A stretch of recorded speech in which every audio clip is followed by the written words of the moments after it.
Friends, ఈ వీడియోకి మీ అందరికీ స్వాగతం. ఇవాళ చెప్తాను. ఫ్రెండ్స్, మీరు బహ్రెయిన్లో ఉంటూ గవర్నమెంట్ ఆన్లైన్ అడ్వాన్స్ సర్వీసులు యాక్సెస్ చేయాలంటే మీ దగ్గర ఈ కీ తప్పనిసరిగా ఉండాలి. ఈ కీ లేకపోతే ఆ సర్వీసులు వాడలేరు. అందుకే ఈ వీడియోలో బహ్రెయిన్ ఈ కీ రిజిస్ట్రేషన్ స్టెప్ చూపిస్తాను. ముందుగా ఈ కీ రిజిస్ట్రేషన్ కోసం ఈ వెబ్సైట్కి రావాలి. ఈ పేజీ లింక్ వీడియో డిస్క్రిప్షన్లో ఉంటుంది. దాన్ని క్లిక్ చేస్తే నేరుగా ఇక్కడికి వస్తారు. గూగుల్ ద్వారా రావాలంటే మొబైల్లో గూగుల్ ఓపెన్ చేయండి. గూగుల్ ఓపెన్ చేసిన తర్వాత బహ్రెయిన్ ఈ కీ రిజిస్ట్రేషన్ అని టైప్ చేసి సెర్చ్ చేయండి. అప్పుడు ఇలాంటి రిజల్ట్ వస్తుంది. ఇందులో రెండో ఆప్షన్ చూడండి.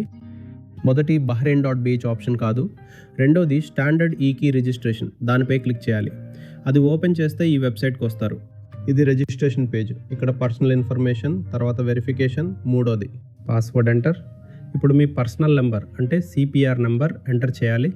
తర్వాత బ్లాక్ నెంబర్ కూడా ఎంటర్ చేయాలి. ఆ తర్వాత మీ ఈమెయిల్ ఐడి ఇవ్వాలి.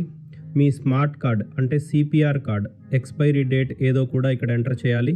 మీ date of birth, mobile number enter చేయాలి. తర్వాత I'm not a robot check బాక్స్పై క్లిక్ చేయాలి.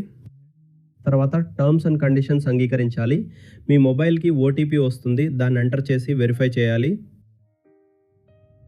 ఫ్రెండ్స్, మీ బ్లాక్ నెంబర్ తెలియకపోతే సిపిఆర్ రీడర్ నుంచి ఒక ప్రింట్అవుట్ తీసుకోండి. ఆ ప్రింట్అవుట్లో మీ అడ్రస్, బ్లాక్ నెంబర్ అన్నీ ఉంటాయి. దాన్ని చూసి ఇక్కడ బ్లాక్ నెంబర్ ఎంటర్ చేయొచ్చు. ఇప్పుడు మీరు ఇచ్చిన మొబైల్ నెంబర్, ఈమెయిల్కి ఓటీపీ వస్తుంది. ఆ ఓటీపీని ఈ బాక్స్లో ఎంటర్ చేయాలి. ఆ తర్వాత కంటిన్యూ బటన్పై క్లిక్ చేయండి. కంటిన్యూ క్లిక్ చేసిన వెంటనే మీ ఓటీపీ వెరిఫై అవుతుంది. దాని తర్వాత పాస్వర్డ్ ఎంటర్ చేసే పేజ్ ఓపెన్ అవుతుంది. ఇక్కడ మీ కొత్త పాస్వర్డ్ సెట్ చేయాలి.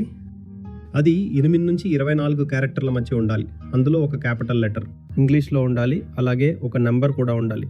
2 పాస్వర్డ్లు ఒకేలా టైప్ చేయాలి. సరిపోతే కన్ఫర్మ్ బటన్ ఉంటుంది. కన్ఫర్మ్ బటన్పై క్లిక్ చేయండి. క్లిక్ చేసిన వెంటనే ఫ్రెండ్స్ ఇక్కడ సక్సెస్ మెసేజ్ వస్తుంది. అందులో ఇలా ఉంటుంది: thank you for registering online with standard ఈ కీ. ఇక ఇదే క్రెడెన్షియల్స్ తో ఆన్లైన్ సర్వీసులు వాడుకోవచ్చు. ఫ్రెండ్స్, ఇలా మీ ఈ కీని ఆన్లైన్లో క్రియేట్ చేసుకోవచ్చు. చాలా సింపుల్, ఈజీ ప్రాసెస్. ఈరోజు వీడియో మీకు నచ్చిందని ఆశిస్తున్నాను ఫ్రెండ్స్. వీడియో నచ్చితే లైక్ చేయండి. ఛానల్ని సబ్స్క్రైబ్ చేయడం మర్చిపోవద్దు. నా ఛానల్లో ఇలాంటి వీడియోలు వస్తూనే ఉంటాయి. మరి ఇంకో వీడియోలో కలుద్దాం. అప్పటి వరకు టేక్ కేర్. By by.